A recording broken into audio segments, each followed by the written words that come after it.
जुर्म की जंजीरें बोलेंगी जब जब, अपराध के अंधेरे जबड़े खोलेंगे जब जब, तब तब खौफ के सन्नाटे के खिलाफ हम करेंगे ऐलान जंग। नमस्कार, मैं हूं आप सभी के साथ रचना नितेश और आप देख रहे हैं गुनाह। डराती वारदात और गुनाह की गर्मी से पिघलते जज्बात की पूरी तफसील आज के इस खास बुलेटिन में।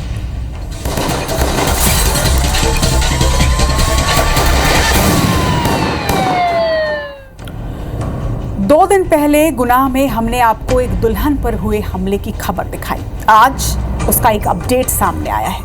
पुलिस ने उस दिल जले आशिक को गिरफ्तार कर लिया जिसने शादी से नाराज दुल्हन पर चाकू से हमला कर उसे घायल कर दिया था।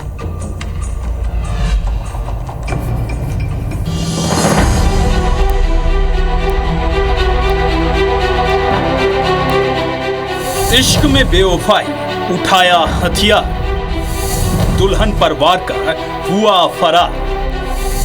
दिल जला आशिक अब हुआ गिरफ्तार। जशपुर में नई नवेली दुल्हन पर हमला कर फरार हुए आरोपी नूतन सिदार को पुलिस ने कड़ी मशक्कत के बाद आखिर गिरफ्तार कर ही लिया। पुलिस ने मामले की गंभीरता को समझते हुए आरोपी की गिरफ्तारी के लिए एक विशेष टीम गठित की और टेक्निकल सहायता के लिए मुखबिर तंत्र भी एक्टिव किया, जिसके बाद आरोपी नूतन को रायगढ़ से गिरफ्तार कर लिया गया। आरोपी नूतन से जब पुलिस ने पूछताछ की तो उसने बताया कि वो दुल्हन से एक तरफा प्यार करता था। 29 अप्रैल को जब उसकी दूसरी जगह शादी हुई तो वो गुस्से में आ गया और उसने ससुराल जाकर युवती पर चाकू से हमला कर दिया। पुलिस ने आरोपी के कब्जे से हमले में इस्तेमाल चाकू और मोटरसाइकिल भी बरामद की है। मामला संवेदनशील था। पुलिस की टीम लगातार पीछा कर रही थी और उसे टेक्निकल टीम के सपोर्ट से गिरफ्तार किया गया है। आरोपी का नाम नूतन सिदार है और पूछताछ में उसने बताया कि एक तरफा प्यार करने के कारण जब लड़की की शादी तय हुई तो ये रिवेंज के कारण उसके ऊपर अटैक किया है। उसे गिरफ्तार करके न्यायिक रिमांड पर जेल भेजा जा रहा है। आगे की वैधानिक कार्रवाई की जा रही है।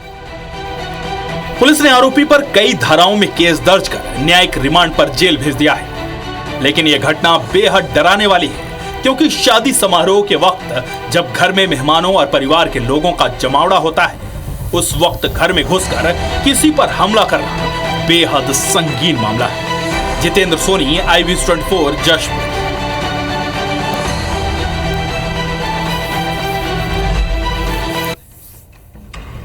अक्सर हम पुलिस प्रशासन और कानून व्यवस्था पर सवाल उठाते हैं, लेकिन जब पुलिस अपनी कार्रवाई करती है तो शायद हम उन्हें शाबाशी देना या फिर कहें कि उनकी तारीफ करना भूल जाते हैं। लेकिन ऐसा नहीं। गुनाह में आज एक ऐसी खबर जिसने पुलिस पर एक बार फिर से लोगों का भरोसा बढ़ाया है। थाने में घुसकर पुलिस वाले को गोली मारने वाले आरोपी को पुलिस ने शॉट एनकाउंटर कर गिरफ्तार कर लिया। रिपोर्ट देखिए।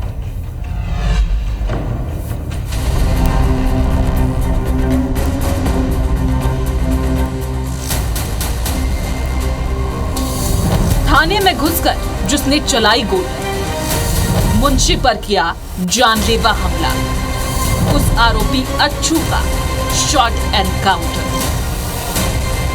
हॉस्पिटल के बेड पर लेटा दर्द से कराहता, अपनी सलामती की दुआ मांगता। यह शख्स वही आरोपी है जिसने जैतवाड़ा थाने में घुसकर एक मुंशी को गोली मार दी थी। उसे घायल कर फरार हो गया था। हाथ में हथकड़ी, पैर में पट्टी, ये सबूत है गुनहगारों के अंजाम की, कि हर गुनाह का अंत हथकड़ियां ही होती है।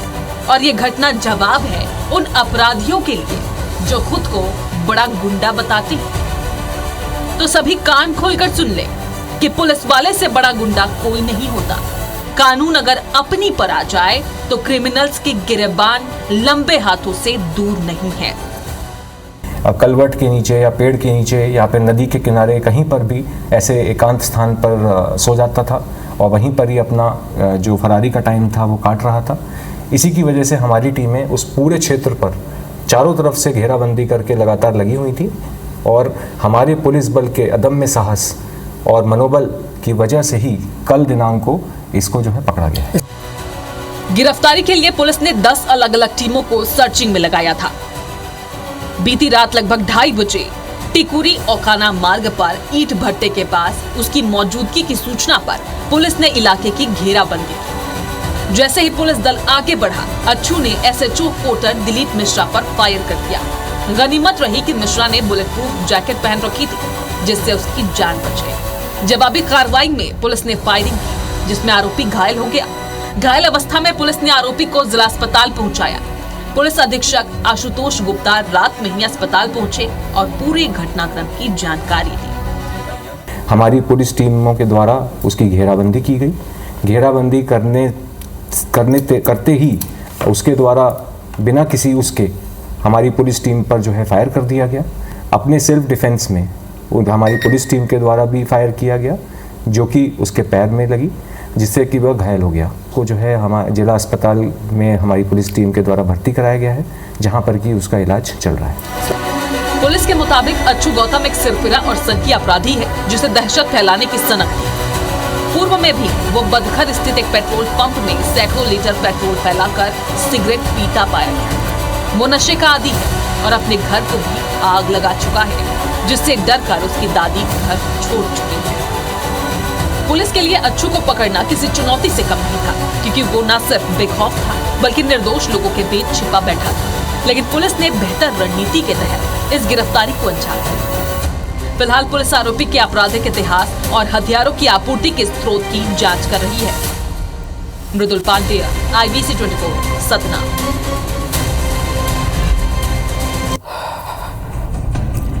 भोपाल TIT कांड एक ऐसा मामला जिसके सामने आने के बाद हर दिन नए खुलासे, नए आरोप और नए सनसनीखेज करतूतें सामने आ रही हैं। इस पूरे कांड का मुख्य आरोपी फरहान रेप, ब्लैकमेलिंग, देह व्यापार जैसे आरोपी से तो घिरा ही था, और अब इसका नाम गोली कांड से भी जुड़ गया है। हालांकि गोली खुद इस लव जिहादी फरहान को ही लगी।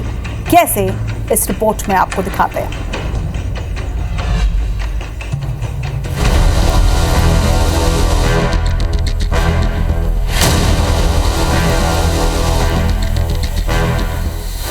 ये TIT कॉलेज कांड का मुख्य आरोपी फरहान है। ये वही फरहान है जिस पर TIT कॉलेज में तीन हिंदू लड़कियों से रेप और उनको ब्लैकमेल करने का गंभीर और संगीन आरोप। फरहान की काली करतूत TIT कॉलेज में तो बेधड़क चल रही थी, लेकिन पुलिस की गिरफ्त में भी वो बाज नहीं आ रहा है। और अब उस पर हमले के प्रयास का भी मामला दर्ज हो चुका है। जी हाँ, TIT कॉलेज कांड का मास्टरमाइंड फरहान इस वक्त पुलिस की गिरफ्त में। रिमांड के दौरान पुलिसकर्मी उसे थाने से तस्दीक के लिए ले जा रहे थे। इसी दौरान फरहान ने पुलिसकर्मी से पिस्टल छीनने की कोशिश की, तभी उसे गोली लगी। आवश्यक साक्ष्य संकलन के लिए और अबरार के बारे में जानकारी जुटाने के लिए पुलिस टीम वहाँ पर रवाना हुई थी, जिसमें रास्ते में जो सरवर गांव पड़ता है रातीबड़ थाना क्षेत्र में, वहाँ पर इसके द्वारा टॉयलेट के बहाने से जो है गाड़ी रुकवाई गई, जिसमें जो हमारा जो सुरक्षा जो स्टाफ लगा हुआ था उसमें से सब इंस्पेक्टर की पिस्टल इसके द्वारा छीनने का प्रयास किया गया, जिसमें इन दोनों के बीच में छीना झपटी हुई और उस दौरान एक फायरिंग इंसिडेंट हुआ, जिसमें फरहान के पैर में गोली लगी। जहां फरहान को गोली लगी है वो इलाका सुनसान है। आरोपी फरहान खेत और जंगल का फायदा उठाकर भागने की कोशिश में था। पुलिस इस मामले को शॉर्ट एनकाउंटर नहीं कह रही है, लेकिन आरोपी फरहान के पैर में गोली लगी है। आरोपी फरहान भागने की फिराक में था। इस दौरान उसने पुलिस पर हमला कर दिया।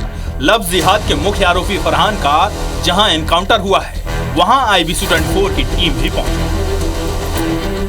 राजधानी भोपाल का सरवर गांव का ये वही इलाका है, ये वही जगह है सड़क के किनारे की जहां पर फरहान के पैर में गोली लगी है। बताया जा रहा है कि कल अशोका गार्डन थाने की पुलिस ने उसे रिमांड पर लिया था और उस दौरान उसने ये जानकारी दी थी कि उसका जो साथी फरार है अबरार, वो बिल्किसगंज सिहोरा में एक कमरे में छुपा हुआ है, जिसे पकड़ने पुलिस फरहान को लेकर गाड़ी में यहाँ से निकली। देर रात की ये घटना है और इसी दौरान फरहान ने गाड़ी में पुलिस कर्मियों को कहा कि उसे टॉयलेट जाना है। इसी जगह पर ये गाड़ी रोकी गई और यहाँ पर जब फरहान उतरा उसके साथ 2 पुलिसकर्मी उतरे। उन्होंने उसकी पिस्टल छीनने की कोशिश की। अन्य जो पुलिसकर्मी थे जैसे ही उन्होंने देखा छीना झपटी फरहान उन पुलिसकर्मियों से कर रहा है, वो फौरन नीचे उतरे और फरहान को काबू में किया। तब तक फरहान उनकी पिस्टल छीन चुका था, लेकिन जैसे ही पिस्टल वापस अपनी तरफ खींचने की पुलिसकर्मियों ने कोशिश की, बताया जा रहा कि वो चली और उसमें से एक फायर जो है वो हुआ, एक राउंड फायर हुआ जो फरहान के पैर में लगा, जिसके बाद फौरन अशोका गार्डन थाने की जो पुलिस है फरहान को लेकर हमीदिया हॉस्पिटल पहुंची है। इस वक्त यहाँ पर टीम पहुंची है नीलबढ़ थाने की, जो यहाँ पर चेक कर रही है। इस रास्ते को भी फिलहाल यहाँ पर रस्सी लगाकर बंद किया गया है और टीम से हम बात करेंगे कि सर आप लोग यहाँ पर आए, क्या चीज़ आप लोगों ने यहाँ बरामद की है? यहाँ 9mm का खोखा मिला जो पुलिस की पिस्टल होता है, वो रख लिया। 9mm का खोखा मिला। सर क्या ये पूरा घटनाक्रम यही हुआ है? अब वो रात में जो अधिकारी होंगे वो बता पाएंगे। वैसे यहाँ ब्लड मिल रहा है तो ये घटना स्थल, इसका संकेत है कि यही घटना स्थल है। कितने राउंड फायर हुए हैं यहाँ पर? एक ही राउंड मिला है तो संभवतः एक ही फायर हुआ होगा। फिलहाल फरहान पर अब एक मामला और यहाँ पर दर्ज कर लिया गया। अभी तक उसके ऊपर रेप, ब्लैकमेलिंग, लव जिहाद का मामला दर्ज किया गया था, लेकिन अब इस पूरी घटना के बाद उस पर हत्या के प्रयास का मामला भी दर्ज किया गया है और फिलहाल फरहान अभी हमीदिया में इलाजरत है। फरहान कौन है ये भी जान लीजिए। फरहान हिंदू लड़कियों को फंसाने वाले गिरोह का मास्टरमाइंड है। फरहान पर 3 लड़कियों के साथ रेप के आरोप है। रेप का वीडियो बनाकर वायरल कर ब्लैकमेल करने का आरोप है। लेकिन फरहान एंड गैंग को कड़ी से कड़ी सजा मिले, ये आम जनता के साथ साथ खुद लव और पॉर्न जिहादी फरहान के पिता भी चाहते हैं। अब चाहते हैं अगर गलती की है फरहान ने तो कड़ी सजा मिले। हाँ, गलती की है तो सजा मिले और नहीं तो इंसाफ मिले, लड़कियों को इंसाफ मिले, है ना। वो किसी की भी बहन बेटी है तो वो इंसाफ की हकदार है और उन्होंने जो किया उसकी सजा तो कानून देगा, कड़ी से कड़ी सजा देगा। इसका फैसला आएगा वो बहुत जल्द आएगा और हम उसको कोई फेवर करना नहीं चाहते। कुल मिलाकर टीआईटी कांड में हर दिन आते नए मोड़ और नए खुलासों से ये बात तो साफ है कि इस मामले में जब तक आरोपियों को कड़ी से कड़ी सजा नहीं मिलती तब तक ये मामला गर्माता रहेगा। वहीं मामले से जुड़े सियासी एंगल से राजनीति में भूचाल मचना तय है। भोपाल से नवीन कुमार सिंह और हरप्रीत कौर रीन के साथ bureau report IABC 24।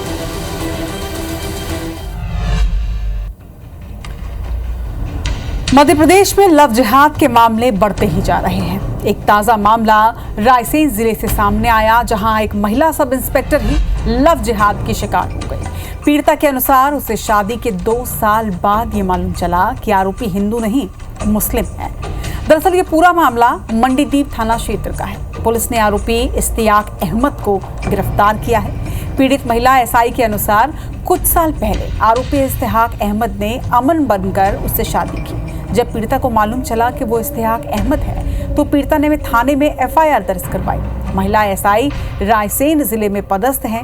SP Pankaj Pandey ने जानकारी दी कि महिला की मुलाकात आरोपी अमन से भोपाल में हुई।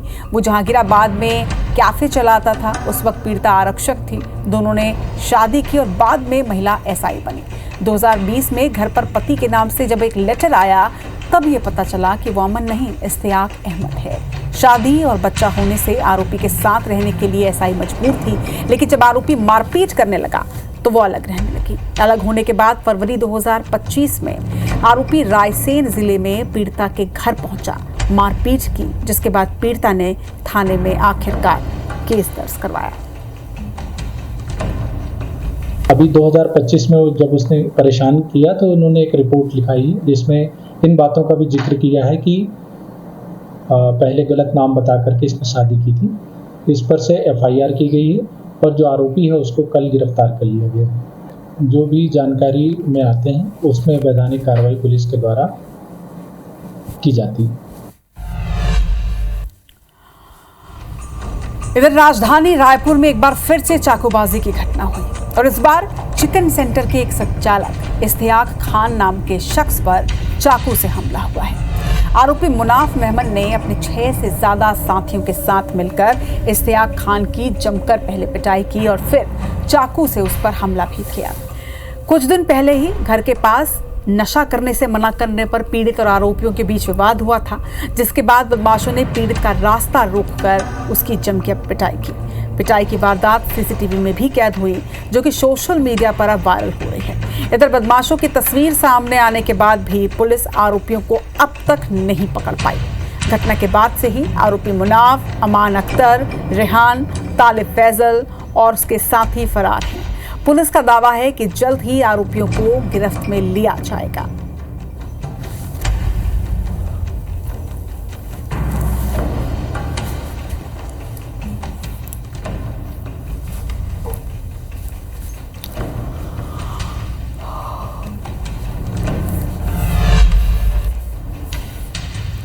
और अब खबर अंबिकापुर की, जहां पर एक पिता ने अपने बेटे की बेरहमी से कत्ल कर दिया।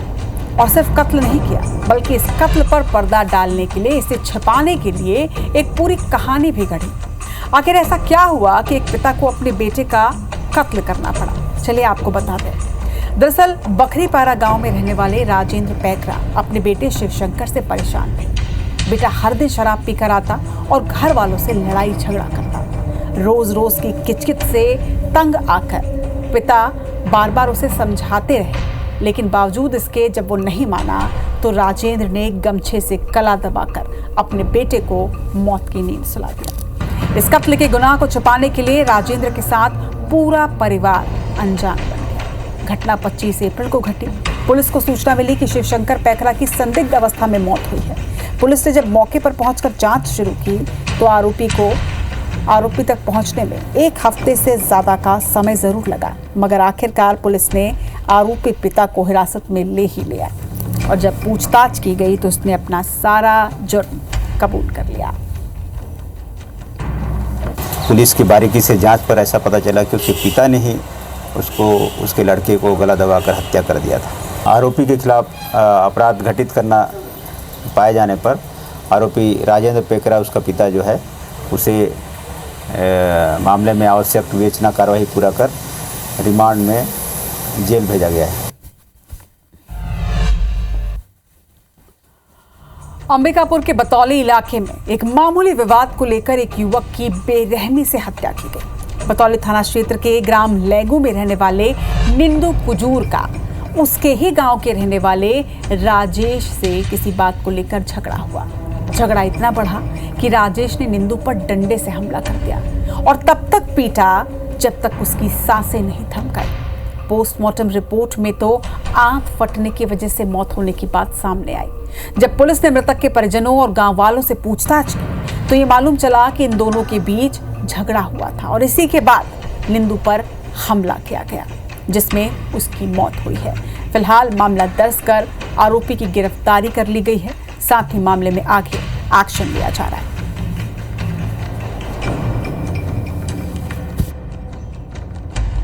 आरोपी जो है उसका पड़ोसी है राजेश नगेसिया, उन्होंने पेट में डंडा से मारा था, जिससे उसके पेट के अंदर फेफड़ा और अन्य भाग क्षतिग्रस्त हो गया था, जिससे कारण उसकी मृत्यु हो गई थी। हत्या का मामला धारा 103 BNS के तहत अपराध दर्ज कर उसको इन्वेस्टिगेशन पूरा करके आरोपी को गिरफ्तार कर न्यायालय पेश कर रिमांड प्राप्त कर जेल दाखिल किया गया है।